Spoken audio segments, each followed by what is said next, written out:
Bien, mesdames, messieurs, bonjour, des personnes qui se sont connectées. Et puis, nombreuses personnes qui sont connectées, ça prouve bien l'intérêt de ces visios organisées par la fédération et que les deux listes présentes. Déjà, la liste numéro un a été présentée il y a 2 jours et la première visio chez nous, la liste numéro 2 se présente aujourd'hui. Voilà. Donc, ben, les listes, maintenant, tout le monde le sait. Et depuis qu'on a fait des réunions pour justement présenter cette nouvelle loi pour la démocratisation du sport avec, bien sûr, dedans tout ce qu'on présentait avec le protocole électoral, on sait qu'une liste doit faire 20 personnes, ce qui veut dire que le comité directeur aura 24 personnes, bien entendu, mais une liste qu'on présente doit être de 20 membres, dont 10 hommes, 10 femmes, pardon, excusez-moi, 10 femmes, 10 hommes, dont un médecin obligatoire. Voilà. Donc, je vais vous présenter donc la liste de Savate Avenir avec ces 20 membres. Alors, donc, moi, je ne me présente pas, bien sûr, hein. Voilà, donc avec toute la France répartie. Alors, en haut, bien sûr, au nord de la France et à l'est et à l'ouest. Voilà, merci. Monsieur, alors on va commencer par les dames, bien sûr. Christine de Pestel avec Amélie Chevalier, Céline d'Aulméchoir dans le Grand Est, Monsieur Philippe. Là, tu as été un petit peu trop vite, mais c'est pas grave, je vais le retrouver. Philippe Suisse, voilà, dans le Nord-Pas-de-Calais. Patrice Lemartret, en Bretagne. Et puis après, on peut justement descendre dans le sud de la France avec donc les personnes de l'Occitanie, Sarah Tribou, Corinne Soulier. N'oublions pas surtout la Réunion avec Erika Maoussa, voilà, et puis Rodolphe Redon en PACA, et puis Hélène en Nouvelle-Aquitaine. Moi-même, vous savez où je suis, bien souvent en Occitanie, mais encore plus souvent en région parisienne. Et en région parisienne, on finira par la région parisienne, justement, avec Geneviève Petet, Alice de Rebillard, Alain Sénisère, Tony Ancelin, Jérôme Huon et Gilles Le Duigou. Voilà. J'espère que j'ai oublié personne. Je pense que non, je regarde. Docteur André Monroche. Ah si. Et puis Isabelle Coquillard, bien entendu, à l'Est. Et puis, bien sûr, notre directeur de campagne, parce que nous avons un directeur de campagne qui est Monsieur Ricardo Sala Rivera. Voilà. Là, j'ai oublié personne, j'en suis sûr. Excusez-moi, mais donc, quand on a fait défiler, ça m'a coupé le haut et le bas. Voilà. Bien. Après, quoi vous dire? Eh bien, écoutez, c'est simple. C'est avec un enthousiasme que je vous présente aujourd'hui le fruit d'un travail collectif, enrichi par l'arrivée de nouveaux membres et d'idées novatrices. Ensemble, nous avons questionné, renouvelé et parfois bouleversé certaines de nos pratiques, car nous croyons fermement à l'importance de se réinventer pour l'avenir de la savate. Ce programme s'articule autour de 4 livrets. Service au club, numéro un.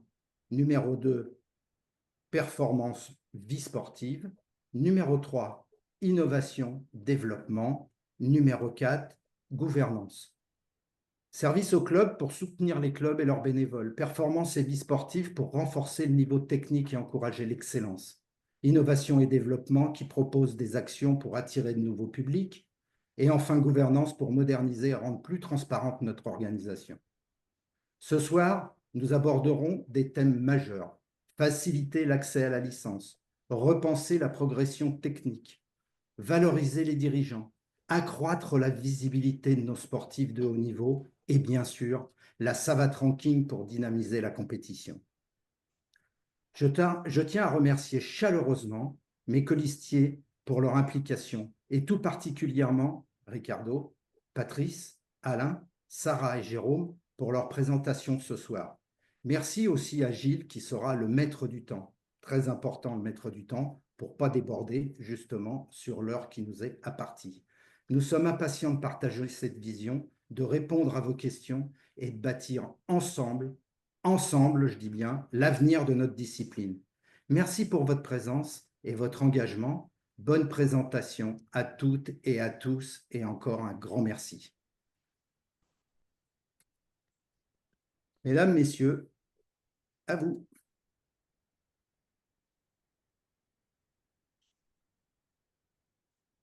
Donc, la première présentation, c'est moi qui m'y colle sur l'initiation à la licence.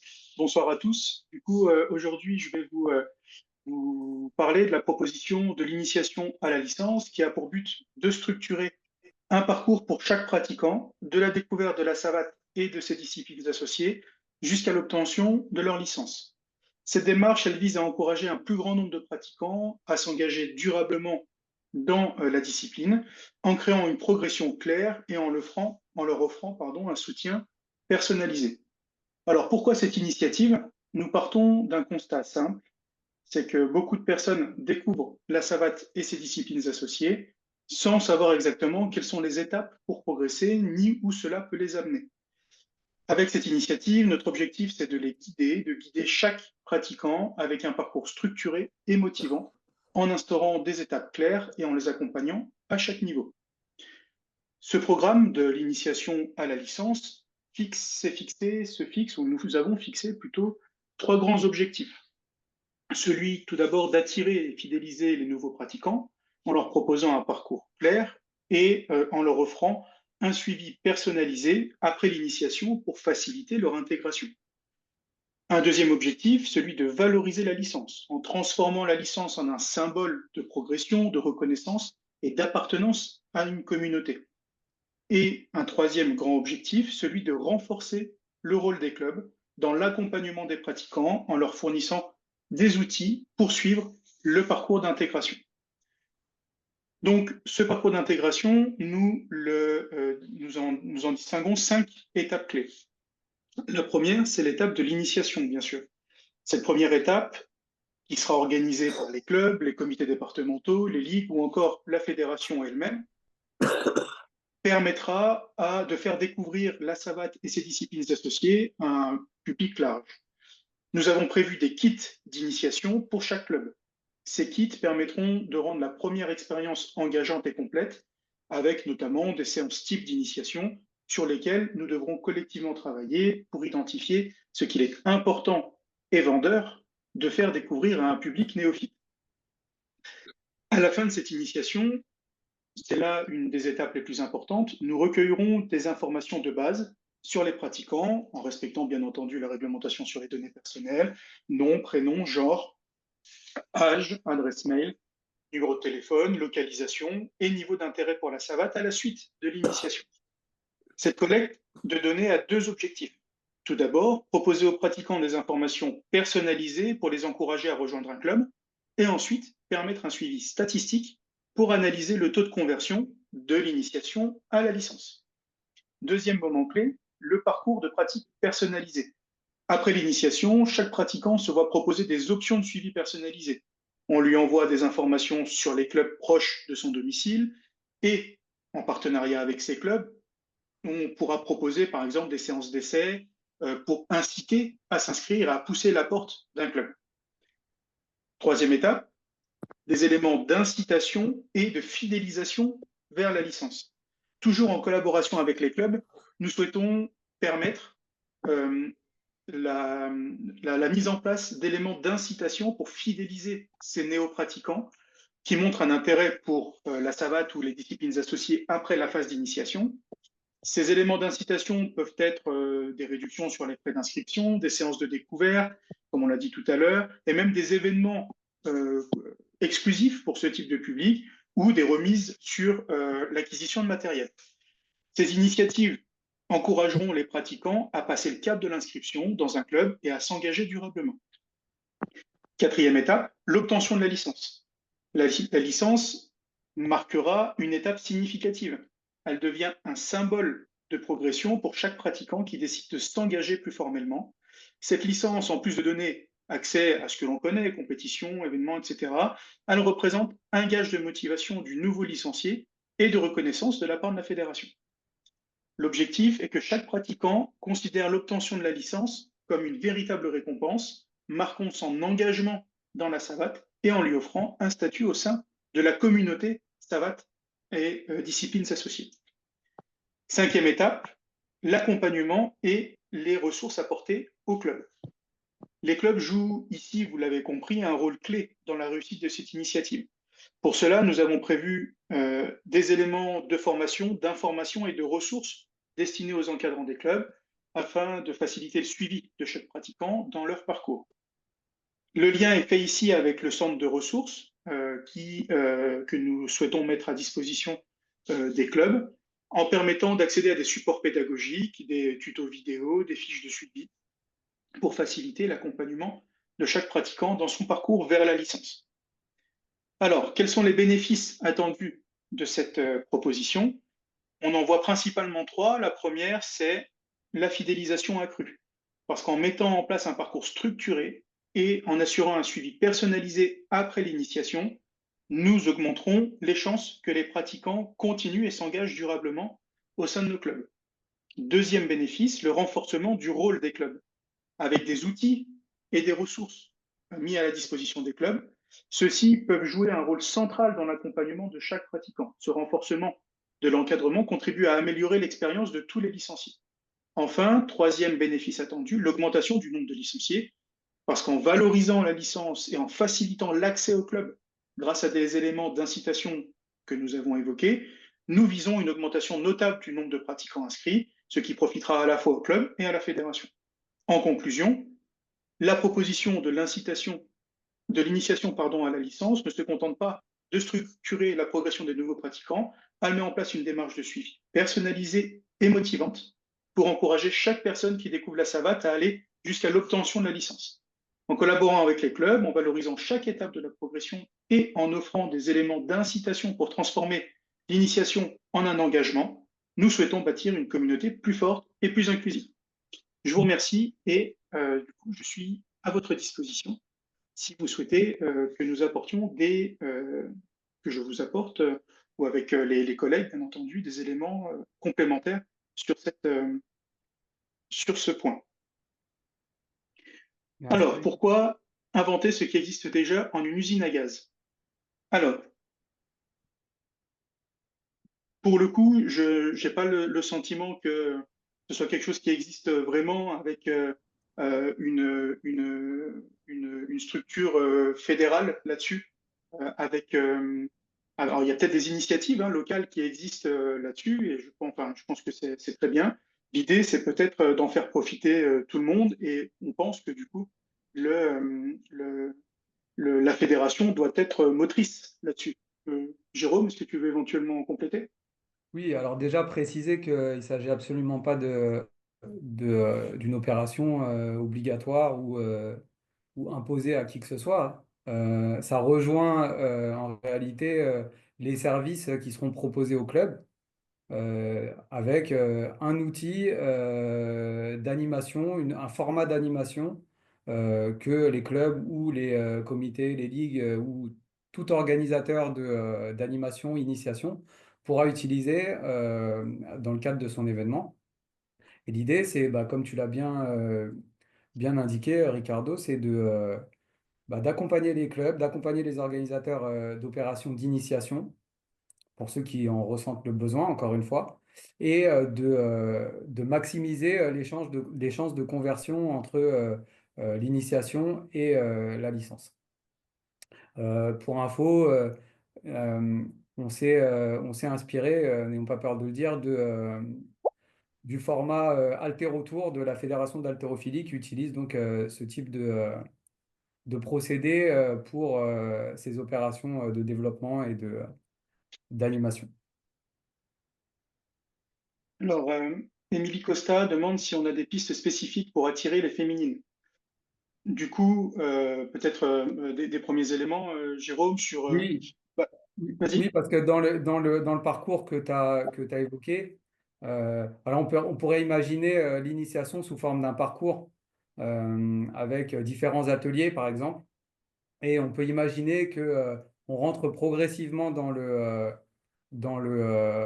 l'opposition et qu'on ait un certain nombre d'ateliers qui soient peut-être un peu inspirés notamment de la savate forme ou de pratiques euh, qui attireraient plus la sensibilité féminine que masculine. Donc oui, tout à fait, on imagine que euh, ce, euh, ce format d'animation puisse répondre à tout type de public pour maximiser, encore une fois, les chances de, euh, de futurs licenciés, quels qu'ils soient, femmes, hommes, enfants, voilà. Répondre à Du toutes les coup, sensibilités. et du coup, la dimension qui est intéressante là-dessus, c'est que en fonction des informations qu'on va recueillir auprès du public, on aura une connaissance fine du coup du profil avec la catégorie d'âge, avec le genre, avec la position géographique. Et donc, on pourra effectivement axer sur cette dimension-là, peut-être une communication spécifique en fonction du segment de population.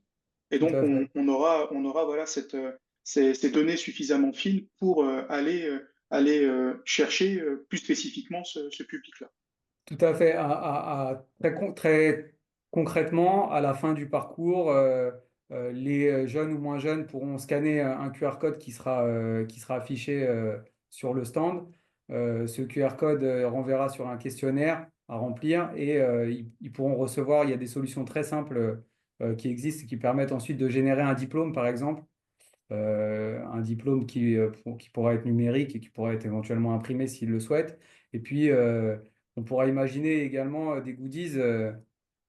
Alors, sur la Fédé d'Altero, on a des médailles type médaille finisher qui plaisent beaucoup. Voilà, donc en fonction du budget à mettre sur cette opération-là, voilà, on pourra imaginer d'autres goodies, hein, et l'idée, c'est aussi d'avoir ce petit côté récompense à la fin de l'animation. Je vous invite à Euh, et- clore, hein, sur le sujet. oui, je lis juste l'intervention d'Éric Omnes sur le chat, qui nous dit que cela s'est déjà fait l'été lors des séjours de vacances en montagne pour les familles et autres groupes d'ados ou adultes, il y a quelques décennies de cela. Alors du coup, en effet, alors du coup, tu as peut-être des éléments là-dessus. Voilà, je me dis enfin, on s'est dit du coup que ça pouvait être quelque chose pouvait nous aider à faire venir et et à garder nos licenciés qui s'initient. Un Quoi qu'il système en soit, généralisé. les outils dont on dispose aujourd'hui, notamment au niveau du numérique, permettront en tout cas de rendre beaucoup plus efficace ce type d'opération à notre époque en tout cas. Merci. Merci à tous. Merci Gilles pour ta vigilance.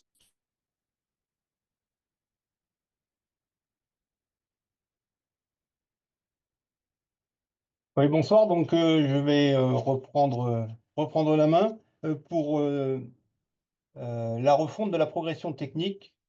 Alors, ça part de mon expérience, enfin, au moins de mon expérience de président de club et de cadre technique de ligue et de plusieurs ligues, euh, mais aussi de discussions avec les animateurs et les entraîneurs de club. euh, et ça m'a donné matière à réflexion face aux différentes critiques ou incompréhensions des uns ou des autres vis-à-vis de la progression technique fédérale. En effet, cette progression technique est regardée souvent suivant plusieurs grilles de lecture en fonction des objectifs, souvent de court terme de l'ensemble de nos licenciés. Je passe un grade, pourquoi? Euh, En effet, depuis très longtemps, les prérequis des compétitions brouillent l'objectif principal de cette progression, purement technique, qui est de permettre à l'ensemble de nos licenciés de s'épanouir dans nos disciplines en passant de la découverte à l'expertise de notre sport. En nous comparant avec des arts martiaux, par exemple, et le principe des ceintures, comme pour le judo, nous avons en commun la mise en place d'un découpage territorial, allant du club, département, région et fédération. pour ce qui est de la responsabilité de faire passer les grades techniques. Mais nous avons des écueils cités dans le constat que d'autres sports ont su éliminer, tels que la maturité nécessaire à l'acquisition des savoir-faire liés au référentiel des gants techniques et à l'appréhension d'une réelle opposition avant de se confronter au grade supérieur. La connaissance réelle de la confrontation avec ses aspects techniques, mais également psychologiques. Nous faisons donc plusieurs propositions. La première est d'adosser un critère de catégorie d'âge minimum à chaque couleur de gant jusqu'au GAT1. Pour vous donner l'exemple que l'on pourrait prendre, pour le gant bleu, pré-poussin, donc 7 ans. Pour le gant vert, poussin, 10 ans. Pour le gant rouge, benjamin, 12 ans. Le gant blanc, minime, 14 ans. Le gant jaune, KD1, 16 ans.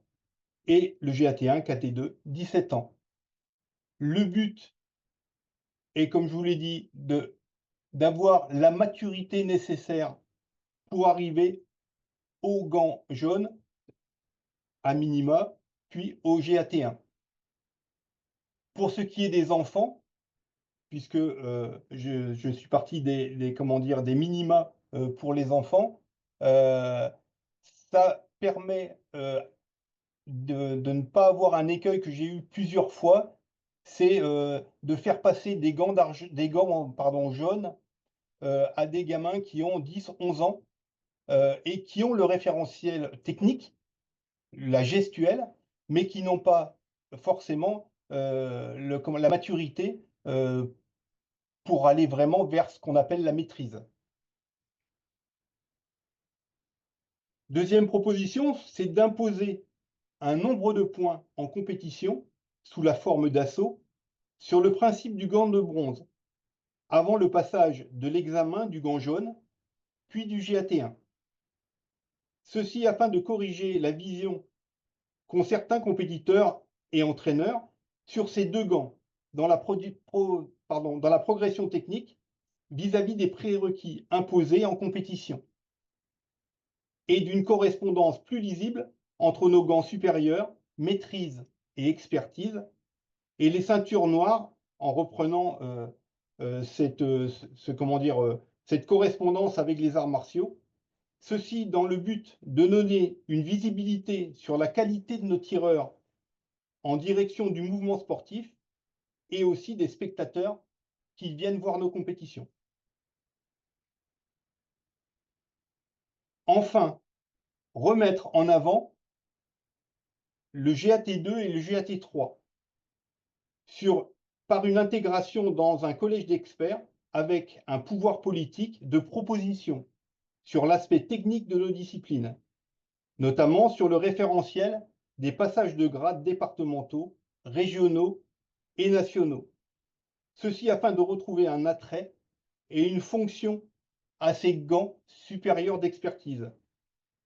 En effet, à ce jour, seul le GAT1 a un débouché soit sur la compétition, soit sur la formation, mais quid du GAT2, du GAT3? Il y a donc une réflexion importante à avoir pour que l'intérêt revienne sur ces deux grades, soit en les maintenant, soit en les fusionnant. Mais l'important, c'est de permettre à un licencié d'être acteur de son sport, de la découverte jusqu'à l'expertise et de redonner son expertise en étant force de proposition pour travailler sur cette progression technique, la faire évoluer ou au moins le proposer et d'avoir une vraie plus-value sur les grilles de passage de grade. Voilà, j'en ai terminé. Si vous avez des questions.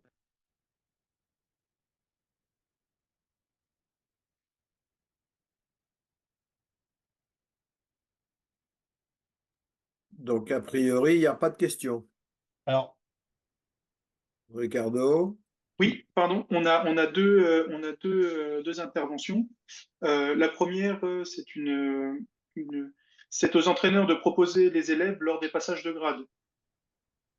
oui, effectivement, c'est aux entraîneurs de proposer, malgré tout, pour mon expérience personnelle, j'ai eu plusieurs fois à traiter notamment de très jeunes, de très jeunes, comment dire, licenciés, euh, qui venaient passer des gants, euh, pas tellement parce que l'entraîneur le voulait, mais parce qu'il y avait une pression familiale.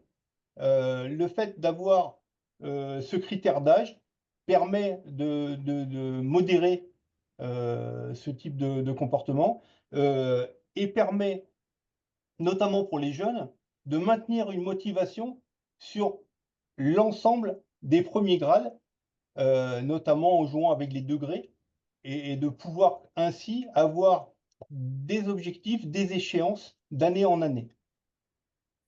deuxième question. Deuxième question, c'est mettre la possibilité d'accès aux gants jaunes ou GAT1 en fonction de compétition, exclut ceux qui ne veulent pas faire de compétition. Alors, j'ai dû mal m'exprimer, mais il n'a jamais été question de, comment dire, d'exclure quelqu'un. Euh, il est juste demandé euh, de mettre des points de compétition. C'est pour avoir une expérience, pour avoir comment dire, cette faculté d'appréhender l'opposition. Euh, et il ne peut pas y avoir, comment dire, euh, de, de, de loi ou de, comment dire, de critères qui puissent contenter tout le monde. Il faut qu'on arrive à trouver, comment dire, une solution qui aille au plus grand nombre. On pourra toujours trouver une progression personnelle qui n'ira pas dans le moule. Malgré tout, je pense que nous avons un sport d'opposition et, il est important dans notre culture d'avoir un petit peu d'opposition pour pouvoir évoluer dans notre progression technique. Je vous invite à clore sur le sujet. Ok, alors du coup, une réaction, pourquoi ne pas l'avoir mis déjà en place? Le niveau technique n'aurait peut-être pas fondu comme neige au soleil.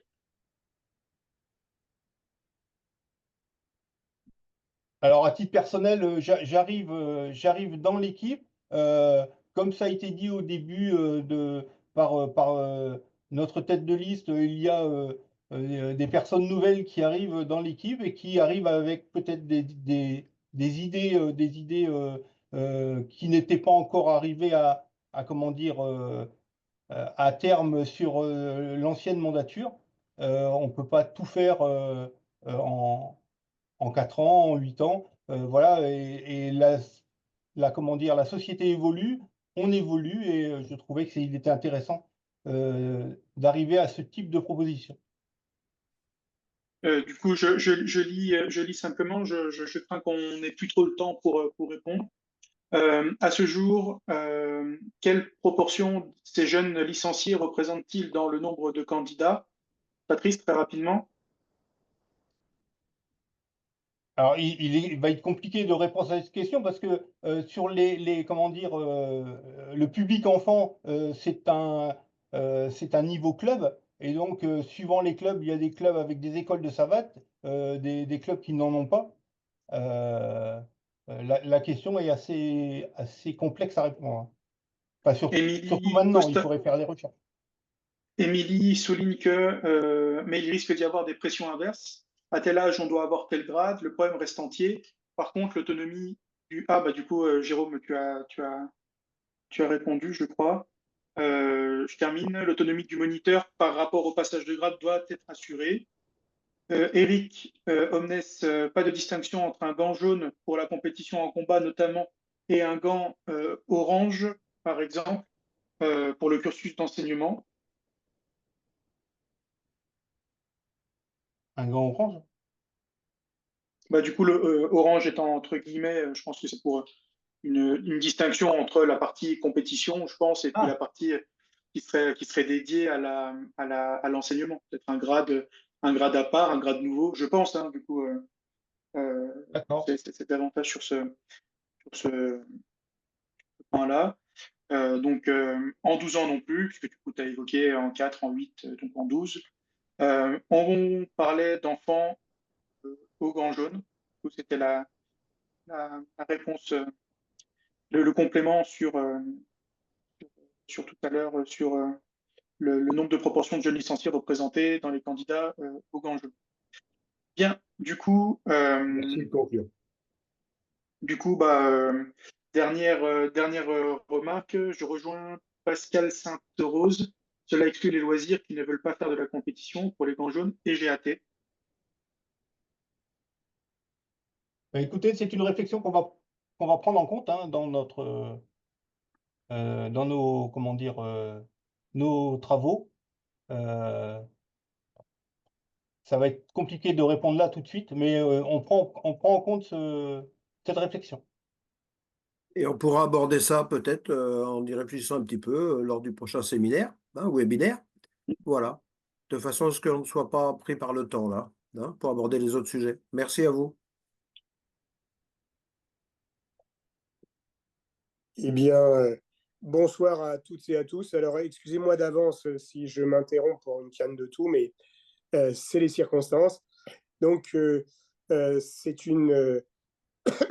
pardon, c'est une autre de nos propositions que vous retrouverez dans le livret 1, dans les services au club, à savoir valoriser les dirigeants avec du mentorat, de la mise en avant, des campagnes de distinction. Alors, en fait, souvent, on dit que les clubs sont la base de la vie de la fédération. C'est là où il y a tous nos licenciés, effectivement. Et si c'est possible, c'est bien sûr grâce à leurs dirigeants bénévoles qui s'occupent de tout au quotidien, assurent le fonctionnement, la mise en place de nouveaux cours, des initiations, l'encadrement pour ceux qui font la compétition, qui les accompagnent, qui les forment pour la compétition. Et donc, les dirigeants sont bien les piliers de l'avenir et du développement de la savate et de nos autres disciplines.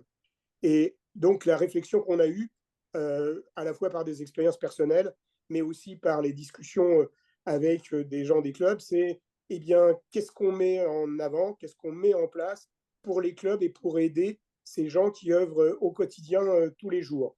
Et quelle que soit la taille des clubs, petits ou grands, que ce soit des clubs qui font de la compétition ou ceux qui ont uniquement des publics loisirs. Et donc, pour résumer, valoriser les dirigeants, c'est deux choses. C'est d'une part leur apporter de la valeur, d'autre part les valoriser devant les licenciés, mais aussi devant le mouvement sportif. Donc, c'est pour ça que c'est important. Donc, sur le mentorat et l'apport de valeur, il y a un constat qu'il faut faire. C'est que bien souvent, on voit des clubs où il y a des dirigeants qui sont arrivés là par leur parcours, qui essayent de faire de leur mieux, mais qui ont parfois des difficultés parce qu'ils n'ont pas été formés pour ça. Ils sont passionnés, voilà. On voit aussi parfois des clubs disparaître parce que leur principal dirigeant doit arrêter pour des raisons personnelles ou professionnelles. Et puis, il n'y a pas la relève. Ou encore des clubs où le président, qui est là depuis de nombreuses années, qui est au four et au moulin, et ben, a envie de passer la main, mais il ne trouve personne pour reprendre. Et puis, dernier cas, c'est tout ce qu'on voit quand certains moniteurs ou entraîneurs déménagent, vont s'installer là où il n'y a pas de club, mais hésitent à monter un club parce qu'ils ont le sentiment qu'ils ne pourront pas faire, qu'ils ne sauront pas faire. Et le sentiment général, c'est on est seul et isolé. On est dirigeant, mais on est tout seul à se débrouiller. Alors, c'est pour ça qu'on a mis au cœur de notre projet cet aspect sur l'accompagnement des dirigeants. Et l'accompagnement, c'est un triptyque.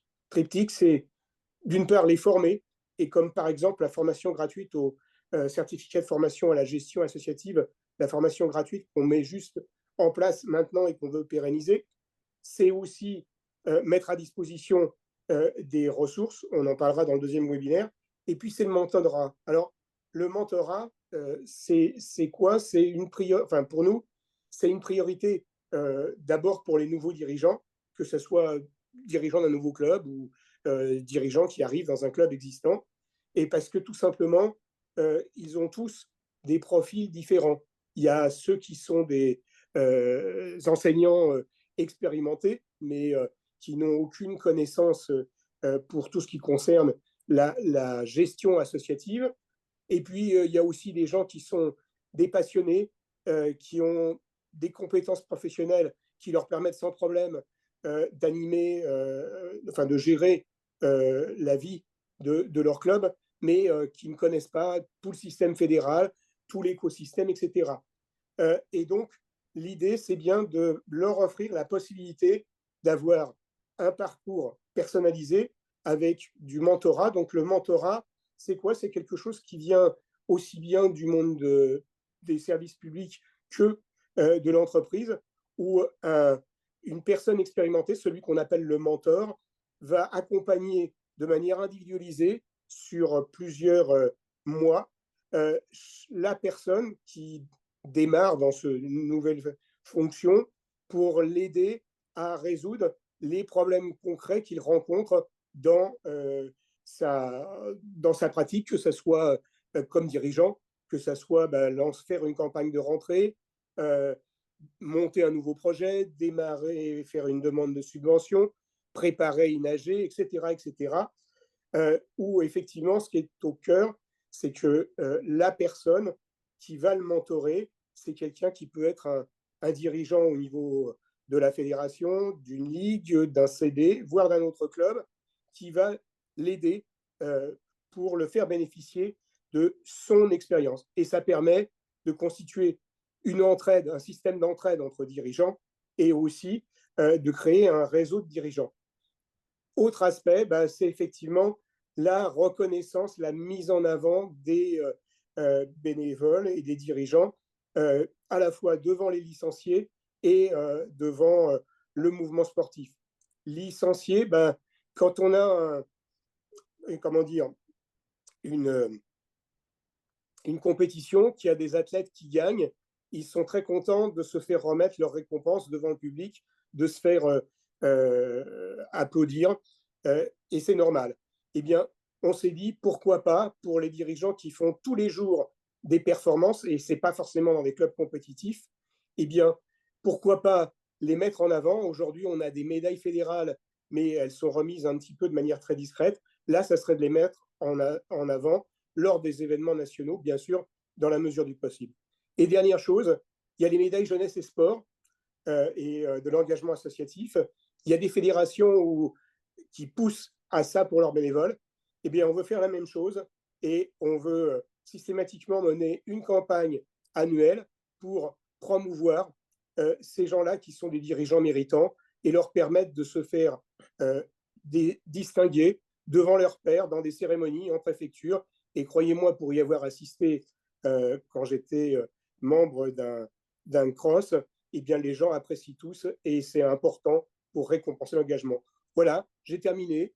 Si vous avez des questions, n'hésitez pas à me les poser.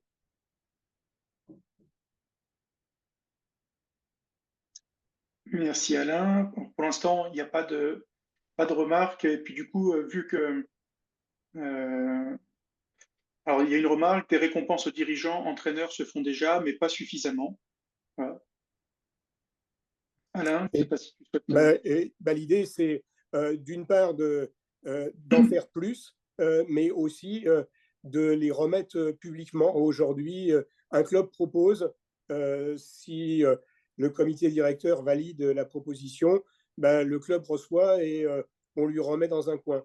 Je pense que ça vaudrait le coup lorsque il y a des tours de compétition nationale et qu'il y en a la possibilité, et de consacrer un moment de reconnaissance aux gens qui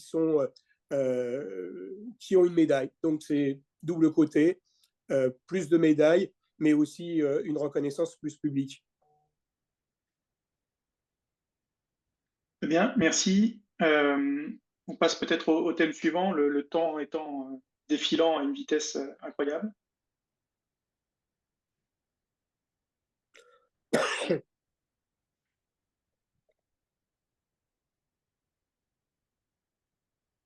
Bonsoir. Donc, c'est à mon tour. Donc, booster la visibilité des sportifs de haut niveau. En effet, aujourd'hui, peu de nos sportifs sont mis en avant. Certains commencent un peu à maîtriser tout ce qui est médiatique, hein, notamment dans les réseaux sociaux, Facebook, Insta, Twitter. Et l'idée, en fait, c'est de soigner un peu l'image de nos sportifs de haut niveau, du moins de les aider à développer un peu leur image. Et pour ça, donc, on serait partant pour les former aux médias, donc d'où le média training. L'idée, c'est de leur donner des compétences en communication. Ça, bien sûr, en faisant appel à un professionnel. Hein. Au bout d'un moment, il faut aller chercher le professionnel, ceux qui ont les meilleures compétences, pour aider au mieux nos sportifs de haut niveau. Donc, il y en a beaucoup, comme j'ai pu le voir depuis peu, qui commencent à être un peu actifs sur les réseaux, et c'est une super chose. Et ensuite, voilà, essayer de développer un marketing stratégique, analyser, cibler, mais tout ça, ça va être lors de la formation média. Et puis voilà, soigner son image, mettre en place des forums, participer à des événements, pouvoir tenir des interviews. Voilà, c'est toujours beau de voir des sportifs de haut niveau être en premier plan, et puis représenter notre discipline, c'est encore mieux. Et puis voilà, après, pourquoi pas développer avec eux des contrats d'image, voilà, et puis les aider au maximum pour que derrière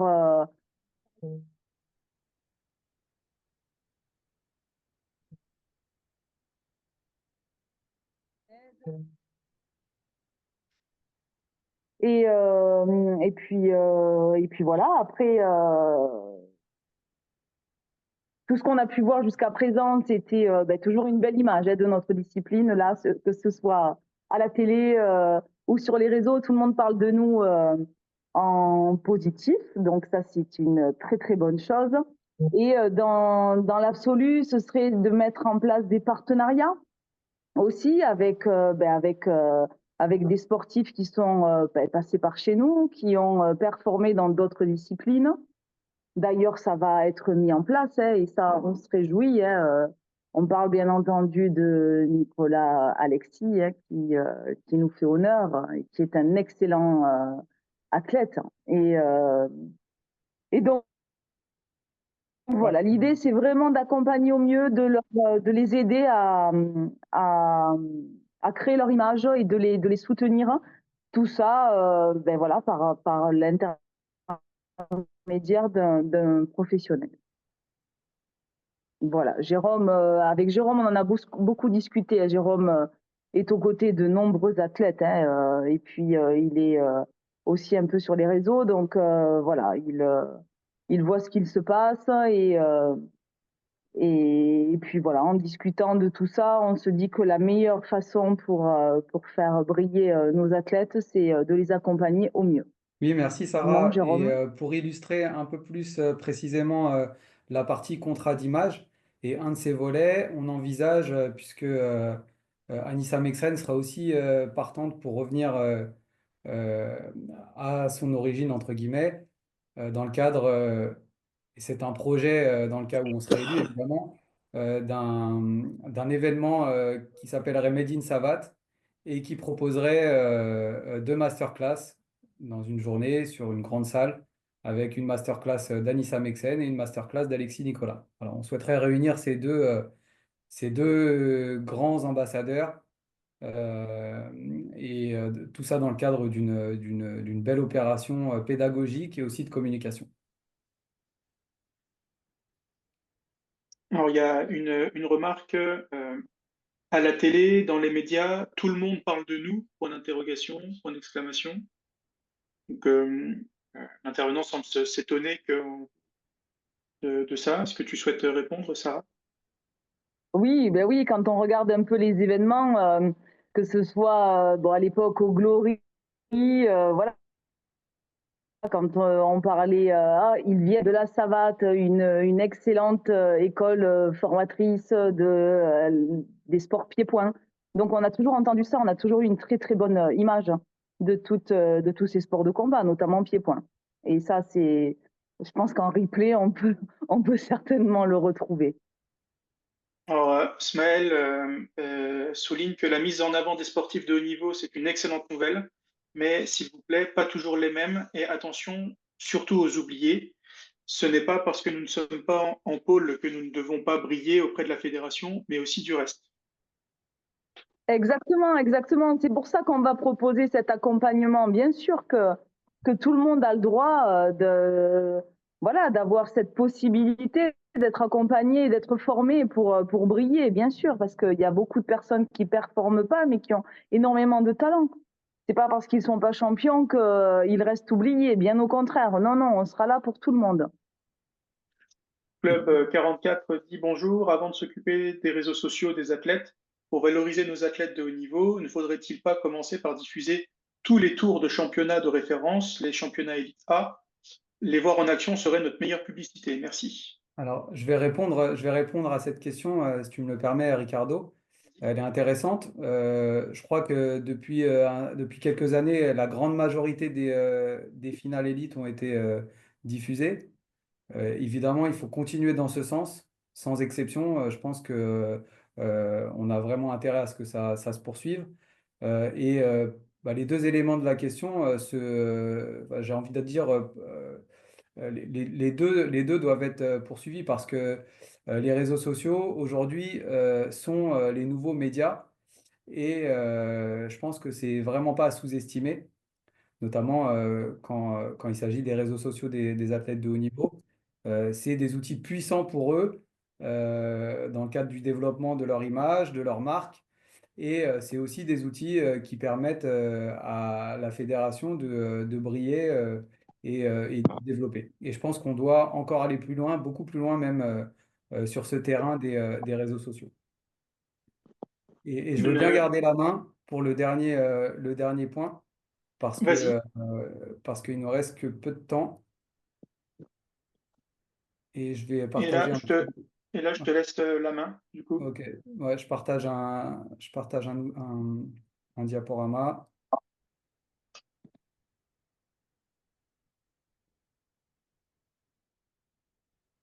Donc, la proposition s'appelle Savate Ranking. Elle est présente dans le livret numéro 2, si je ne me trompe pas.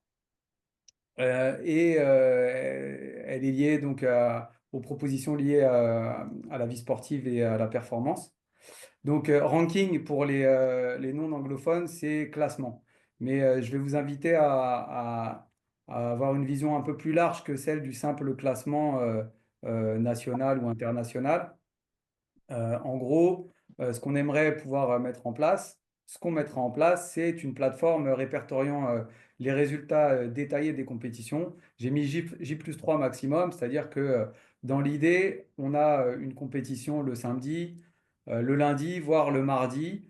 Les passionnés pourront consulter les résultats de la compétition, mais des résultats détaillés, c'est-à-dire des résultats avec euh, peut-être l'accès au bulletin des juges, comment dire, le type de victoire, si c'est une victoire à la majorité, à l'unanimité, etc. Être vraiment dans les détails de la décision. Là, je vous mets par exemple ce que la plateforme BoxRec en boxe anglaise propose. Donc, il faut savoir que c'est une plateforme internationale.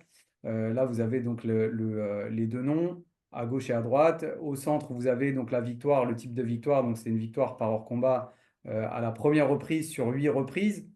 Les petits points verts et rouges, ce sont les dernières actualités des athlètes. Donc là, on voit que le combat précédent, il avait une victoire en vert. Il y avait une défaite avant et après 4 victoires consécutives.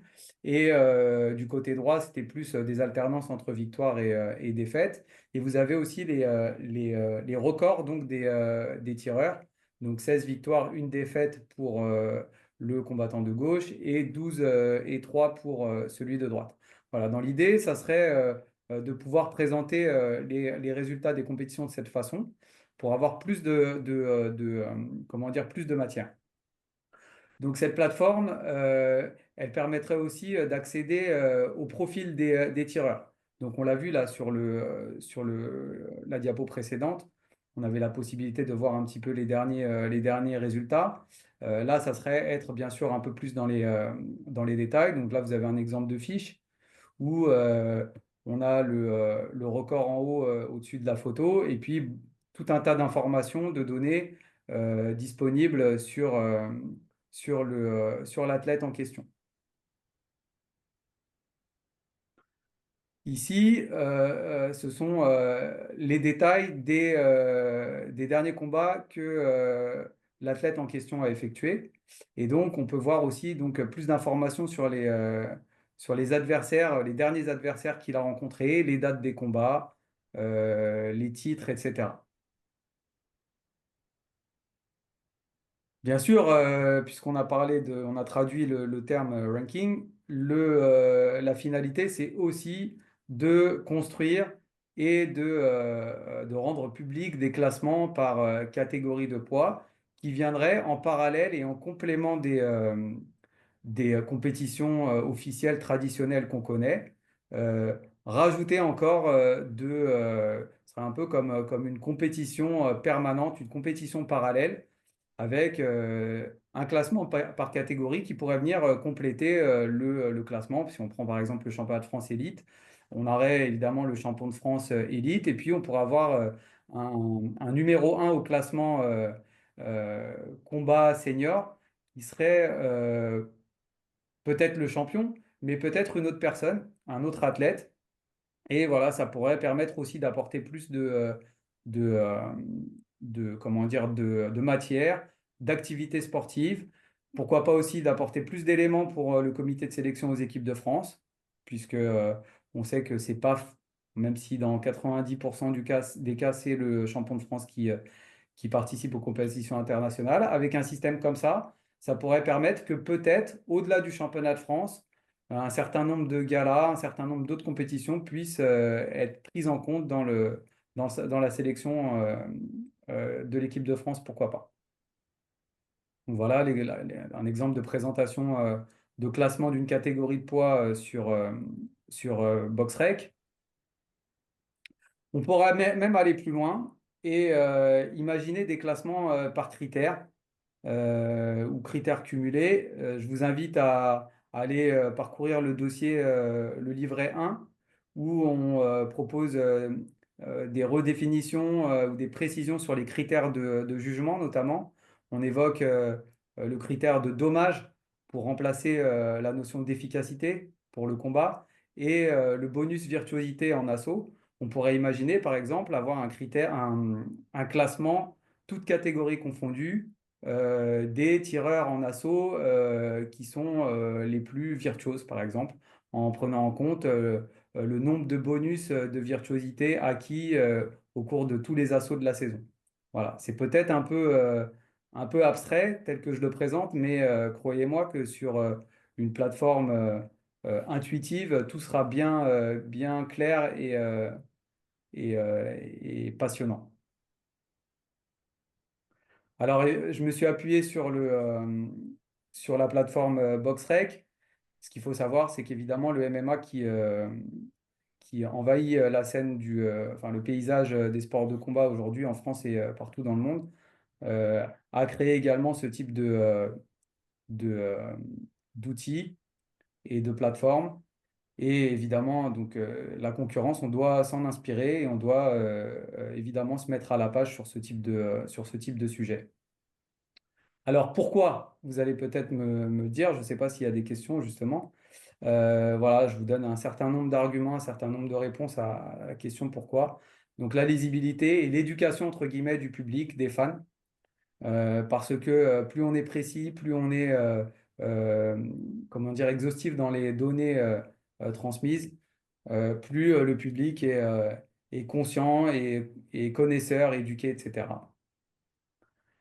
Tout ça, c'est des supports aussi pour la valorisation de l'image des athlètes, hein. Vous avez vu la fiche, les fiches, c'est des choses qui sont ensuite facilement relayables sur les réseaux sociaux, entre autres. Donc, c'est aussi des outils de communication pour eux. C'est une base de données pour les médias. Ça évite aussi peut-être d'avoir parfois des articles de presse qui sont un peu erronés sur les palmarès, sur les titres, etc. C'est une base de données aussi pour les matchmakers. Jérôme, il est bientôt l'heure, hein. Oui, oui, oui, je vais conclure. Merci Gilles. Lorsqu'on est organisateur de gala, bah, on aura cette base de données pour pouvoir composer son plateau de façon je dirais, plus facile. C'est en quelque sorte des compétitions parallèles, comme je le disais tout à l'heure, des classements, les challenges, etc. Ça augmente la visibilité, ça augmente les contenus à consulter ou à diffuser, ça enrichit la culture de notre discipline et ça augmente également le divertissement et l'attractivité pour, par extension aussi, attirer plus de pratiquants, plus de licenciés en savate boxe française. Je vous remercie. Merci Jérôme. J'invite Joël à conclure.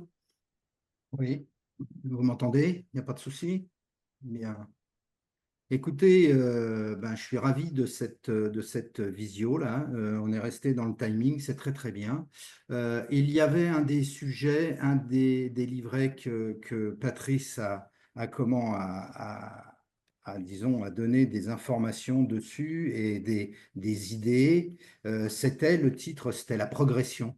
Eh bien oui, vous voyez que nous, la savate, la fédération, on a envie de progresser. Alors entre guillemets, même si hier, à une certaine réunion, on m'a fait comprendre que j'étais un petit peu âgé, même un peu vieillissant, j'ai envie de progresser moi aussi. Et donc, j'ai envie de progresser moi, mais j'ai envie de faire progresser la fédération. On a envie, nous, toute notre liste de savates à venir, de faire progresser les choses, de faire avancer les choses. Oui, c'est vrai, on a fait certaines choses, on en a peut-être oublié, mais on va se maintenir à tout ce qu'on dit, hein. Généralement, ce qu'on dit, on le fait. Eh bien, on va se maintenir à tout ça. Et puis, quoi vous dire de plus? Eh ben, je pense que oui, déjà on progresse, puisque une visio comme ça, ça a jamais été. Alors, elle est enregistrée. Elle sera sur sur le site de la Fédé demain. Donc ça n'a jamais été fait. Alors qu'on ne vienne pas me dire parce que vous avez deux, ou qu'il devait y avoir trois listes, ou vous avez deux listes. Non, non. En 2012, il y avait deux listes. Et ça n'a pas été fait en 2012.